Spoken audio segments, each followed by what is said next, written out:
Oh, it was beautiful. Beautiful meditation song. If we just chanted that for the next 20 minutes, we'd get the message of my talk. My life is my prayer. Right? As I live, so I am. So powerful. Well, I didn't expect to be here today.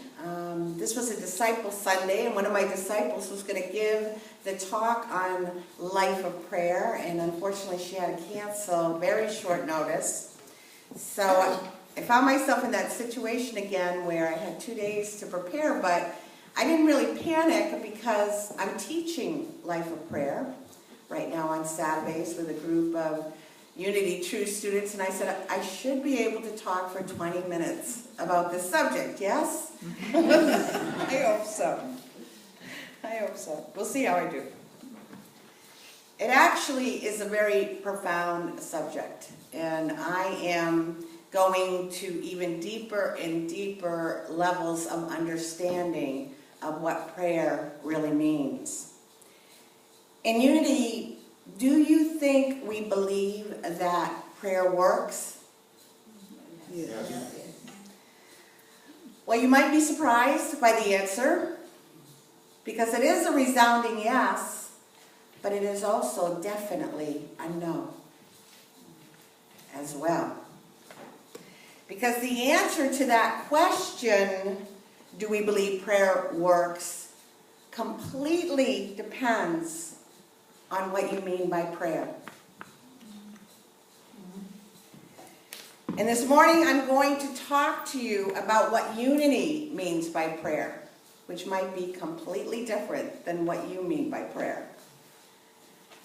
You know, it is one of our core beliefs.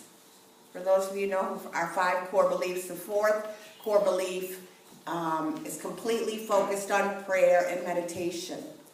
And I think most Unity True students have a pretty clear idea on what meditation is about. That's a whole different talk. But I think we still struggle with the concept of prayer and how prayer exactly works in our lives. So I'm going to talk to you about what Unity means by prayer, and I'm going to share with you the true purpose of prayer. Let me do that right now by reading you a definition. This is written by Unity Minister Reverend Linda Martella Whitsett in her book, How to Pray Without Talking to God. Did you get that? How to pray without talking to God. So what does Reverend Linda say is the definition of prayer? She writes, we pray for one reason and one reason only. All reasons for prayer can be distilled down to one. We pray to claim and assert our true identity so that we can live more fully from it. We pray so that we may embody divine nature. Did you get that? We pray so that we can claim and assert our divine identity so that we may live more fully from it. And we pray so that we may embody divine nature. That's it, folks. Hopefully by the end of the lesson this morning, you will understand completely, I don't know if that's possible, because I don't know if I understand completely what that definition means. First of all, let me tell you that Linda's word for God is divine nature. So right there, that might bring some clarification to you when she says, and so may we embody divine nature. She's saying so that we may embody God. Embody God. So the purpose of prayer is to claim and assert our divine identity, and in the process embody God in our expression. What does she exactly mean when she says embodying God, or her words, divine nature? Well, to understand exactly what Linda is saying and to understand the Unity view of prayer, we have to begin with our concept of God? What exactly does unity mean by the word God or divine nature? Well, let me begin by telling you what it doesn't mean. And you've heard this 100 million times from me. And you'll hear it another 100 million if you keep coming. God is not a person. God is not a being. There's no being or person for you to pray to. Right. Nobody's out there who's going to answer your needs. So you can beg and you can beseech, you can praise, you can thank. There's nothing separate from you. I always say breathe, but breathe. This is a big difference from the way most of us were raised. To believe there's a God separate from us that blesses us and curses us, favors some of us, and smites the others. No such thing. God is not a person, not a being. And that really, if you believe that God is a person, it completely affects your method of prayer, doesn't it? You're praying outside of yourself. You're trying to be heard among the billion of other voices that are trying to be heard. You're hoping your prayer requests get answered. When you have a need, please heal me, prosper me, give me inner peace, make my relationships harmonious.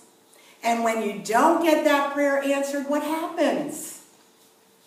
You get mad at God. God has forsaken me. Or there is no God. It's all a lie. Whatever. We've been set up to fail in prayer, folks. That prayer doesn't work. Never will. You can pray and pray and pray and pray to get your needs met. Sometimes the needs will be met and you'll be like, my prayer was answered. And sometimes your needs won't get met and you'll say, well, I guess I said the wrong prayer. Or God has a different plan for me, or it's God's will that this happens. We give all sorts of reasoning for why our prayer doesn't get answered. I mean, one of the biggest ones, there is no God. You okay? You with me? Yeah.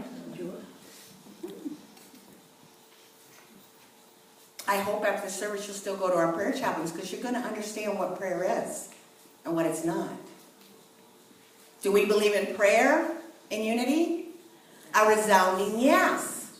Do we believe prayer works in unity? A resounding yes. Yes. But what we're talking about here is that prayer has nothing to do with getting your needs met. Has nothing to do with beseeching some divine entity outside of yourself, trying to get that entity to bless you. Has nothing to do with that. So what is our concept of God in unity? What is it? If it's not a person, it's not a being. What is it? God is. God is beyond description. God is, but you know, we got to try, because here I am languaging to you. God is principle. God is source. God is all. God is you. God is me. God is substance. God is everything. So I know you're saying now, well then God is a person too. But that limits it. So limits it. To put God in human form. God is everything, everywhere. Omniscient. Omnipotence. Omnipresence. God is, I am. And so if I'm going to have that concept of God, isn't my prayer method going to be completely different than beseeching God, begging God, bargaining with God, praising God, thanking God? And how is it going to be different?